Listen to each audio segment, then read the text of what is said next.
देखा जाए हम लोग अर्थमेटिक प्रोग्रेशन का पहला लेक्चर किए थे, थोड़ा सा बताए थे एपी जीपी और एचपी के बारे में।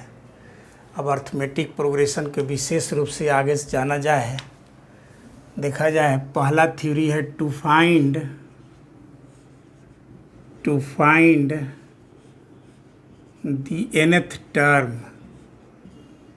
nth term of an AP. AP के कैमा टर्म जानना है, nth टर्म जानना है। जैसे एक एपी पर कंसीडर किया जाए, मान लेते हैं कि 2, 4, 6, 8, 10 यही एपी में जा रहा है। तो देखा जाए एपी के पहचानने के तरीका बताया था कि सेकंड में से first means T2 minus T1, second में से फर्स्ट, थर्ड में से सेकंड, फोर्थ में से थर्ड, घटाएंगे तो यह common difference D equal D के बराबर आ जाएगा। किसके बराबर आ जाएगा?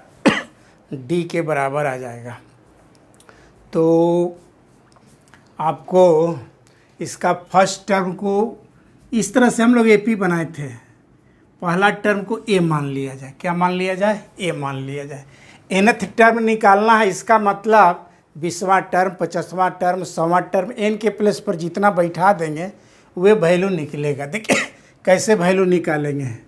Late A is equal to first term. A क्या है?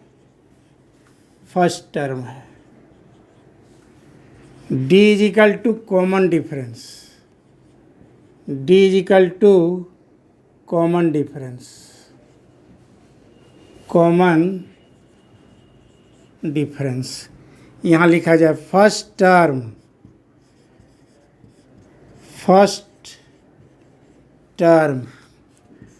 T1 is A, T1 is A. Second term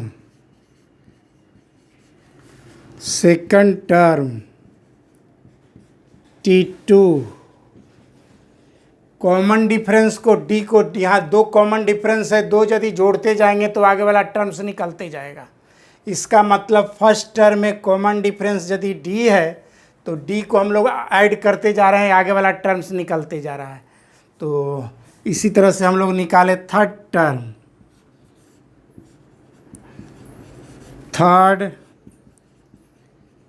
term जिसको T3 से इंडिकेट करेंगे। इसमें पुनः ऐड होगा a प्लस डी में d, मतलब a प्लस 2d। इसके बाद लिखा जाए फोर्थ टर्म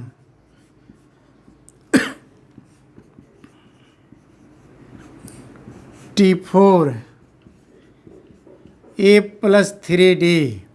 अच्छा, ये फोर्थ टर्म को लिख सकते हैं, a प्लस 3d को लिख सकते हैं भाई, a plus 4 minus 1 into D, 3 बचेगा। थर्ड टर्म को लिख सकते हैं a plus 3 minus 1 into D. Second term को लिख सकते हैं a plus 2 minus 1 into D, that means 1d। और फर्स्ट टर्म को लिख सकते हैं a plus 1 minus 1 into D, that means a और d तो जिस प्लेस पर जैसे है वैसे है। फोर्थ टर्म निकल रहा है तो 4 में से 1 घट रहा है, तीसरा टर्म निकल रहा है तो 3 में से 1 घट रहा है। इस तरह से दूसरा पहला निकल रहा है। डॉटेड आउट आप कह सकते हैं। इसी तरह से फिफ्थ टर्म, सिक्स्थ टर्म निकालते यदि जाते हैं तो यहाँ लिख सकते हैं nth term Tn is equal to a plus n minus 1 into d. nth term का वैल्यू यही आपको याद करना है, a plus n minus 1 into d. इस पर एग्जाम्पल देखा जाए। क्या देखा जाए? एग्जाम्पल देखा जाए।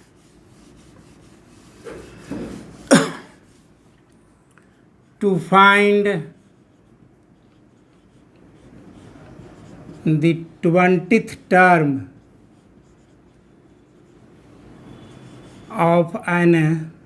of 3, 6, 9, 12 dotted out. इस तरह से यदि कोई सीरीज जा रहा है 3, 6, 9, 12, तो इसका कैमा टर्म निकालना है, 20वां टर्म निकालना है। देखा जाए यह स्पष्ट है कि एपी में है। किस में है? एपी में है। जहाँ ए जो है फर्स्ट टर्म जो है वह 3 है, कॉमन डिफरेंस जो है इसमें से इसको घटा रहे हैं, 3 बचेगा, इसमें से इसको घटाएंगे 3 बचेगा, इसमें से इसको घटाएंगे 3 बचेगा। कॉमन डिफरेंस 3 है। आपको n इजिकल टू 20 है, 20वां टर्म निकालना है।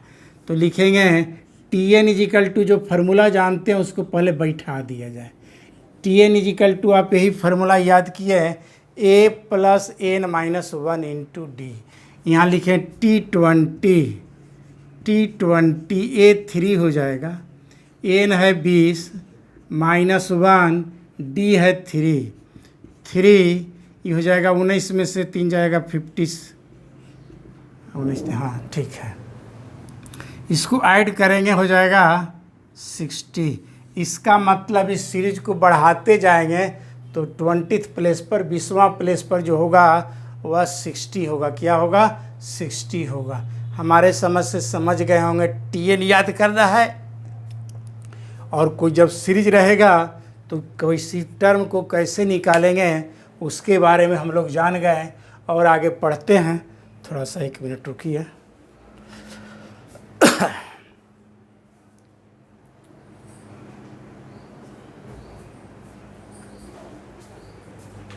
चलिए,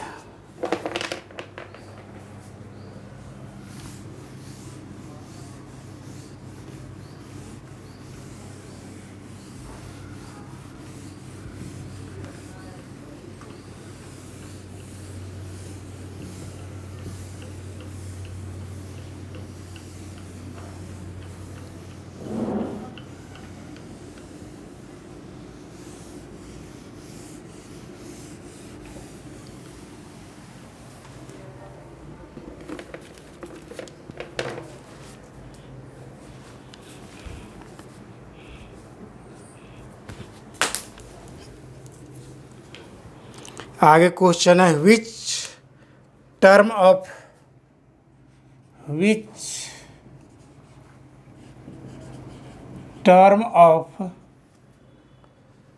द AP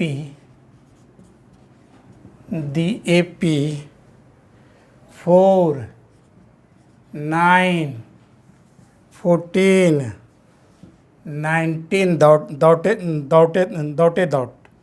is 109 109। कहता है कि इस तरह से सीरीज यदि बढ़ते जा रहा है तो किस टर्म का वैल्यू जो है 109 है, 109 है।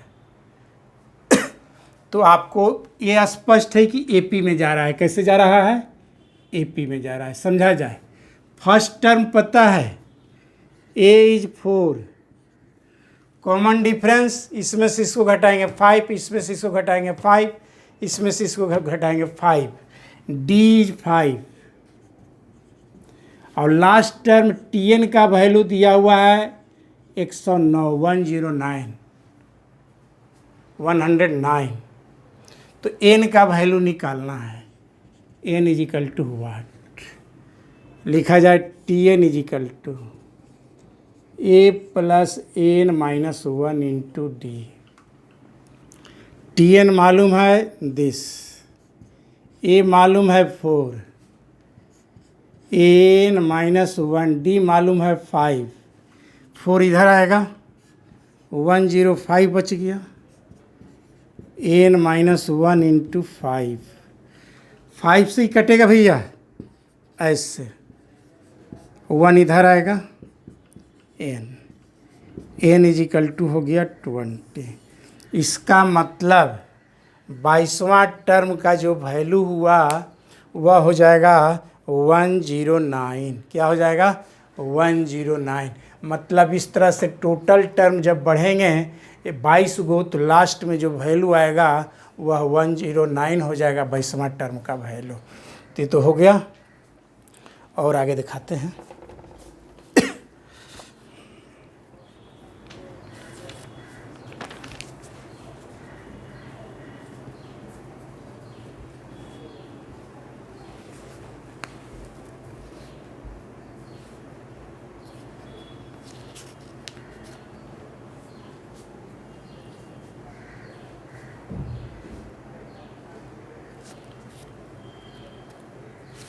देखा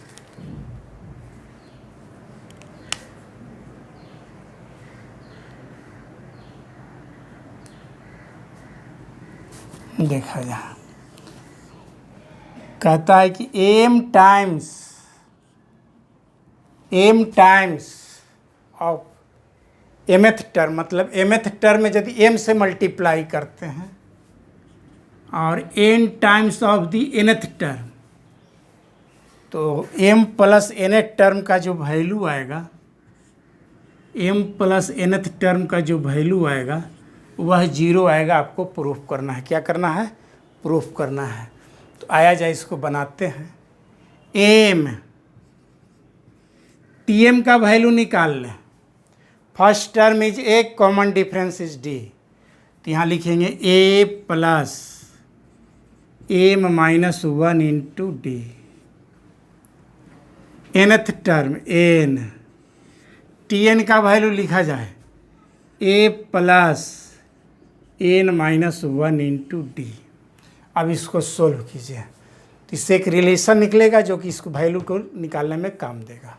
देखा जाए एम ए और एन ए हो जाएगा, गुना कीजिएगा तो ए तो कॉमन हो जाएगा दोनों में, इसको इधर ले आएंगे तो हो जाएगा एम माइनस एन इंटू ए, समझ गए होंगे, प्लस इससे इसे मल्टीप्लाई होगा, इससे इसे मल्टीप्लाई होगा, डी दोनों में है तो डी तो कॉमन होगा, इससे इसे मल्टीप्लाई होगा तो यहाँ हो जाएगा एम स्क्वायर, इससे इसे मल्टीप्लाई होगा एम हो जाएगा माइनस, यहाँ हो जाएगा एन स्क्वायर तो माइनस एन स्क्वायर होता है इधर आन करके, प्लस एन, और डी तो कॉमन हो गया, डी तो कॉमन हो गया। अब देखा जाए M minus N into A, M square minus N square दोनों में है, उसको फैक्टराइज कर लीजिए, एम माइनस एन और एम प्लस एन, इस तरह से माइनस इसमें और इसमें माइनस कॉमन ले लीजिए तो बचेगा m minus n, m minus N into d. अब देखा जाए एम माइनस एन यहाँ भी है, एम माइनस एन यहाँ भी है, एम माइनस एन यहाँ भी है, दाएं तरफ कुछ नहीं बचा तो 0 बचा, एम माइनस एन से सबको डिवाइड कीजिए तो बचेगा A plus M plus N minus 1 into D is equal to 0। अब इसका वैल्यू प्रूफ करना है कि 0 होना चाहिए, तो लिखा जाए t m plus n equal to, क्या है formula, a plus nth term निकालते हैं तो लिखते हैं n minus 1 into d, m plus nth term निकालेंगे तो ऐसा लिखेंगे। अब यहाँ इसका रिजल्ट देखिए, यहाँ साफ दिखाई दे रहा है 0, तो यहाँ लिख दिया जाए 0, यहाँ लिख देंगे यूजिंग इक्वेशन 1 प्रूव्ड। तो अब हम लोग आगे क्लास में पढ़ेंगे, ठीक है। इसको लाइक सब्सक्राइब आप लोग करते चलें।